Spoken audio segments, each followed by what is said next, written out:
Now let us go ahead and take on this example from the RTP, from the revision test paper.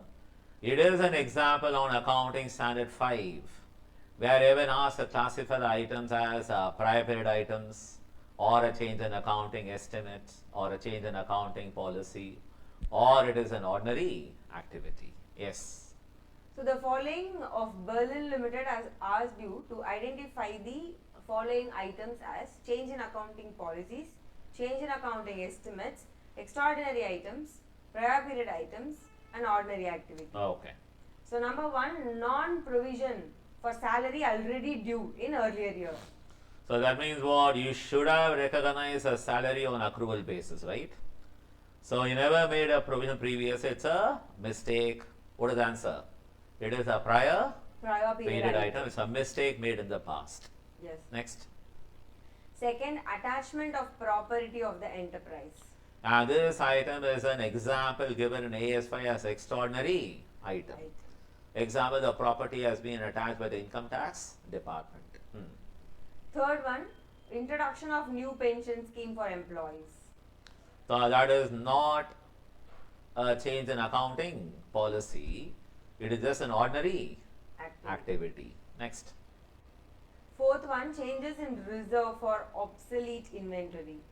So this is a change in accounting estimate. Next. Settlement of litigation case. This is an example of an ordinary activity, but requires a separate disclosure. For this, one should refer to para 12 and examples in para 14 of accounting standard 5. Is that fine? Yes, sir. Next. Sixth one, legislative changes having long-term retrospective application. You know, the answer given out there is in your RTP is extraordinary item, but the truth is it is an ordinary activity, but again requires a separate disclosure. It is one of the examples given in para 14 on the screen. Yes, sir. Of accounting standard 5. Please refer to point E. Now these are examples of ordinary activities that require special or separate disclosure for users to understand the performance of an enterprise. Next. Next, seventh one, change for cost model to revaluation model. You know, that is an accounting policy choice as per AS-10. Any change is a change in accounting policy. Next.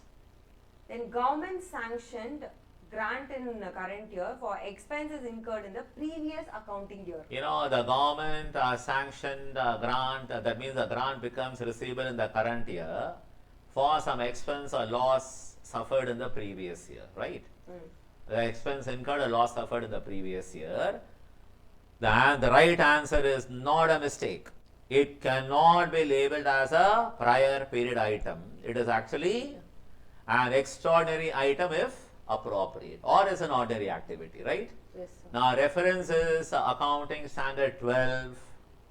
Please refer to para 18 on the screen. Yes, sir. They say very clearly you have to show the government grant in your statement of P&L when it becomes receivable and classified as or labeled as extraordinary item if appropriate.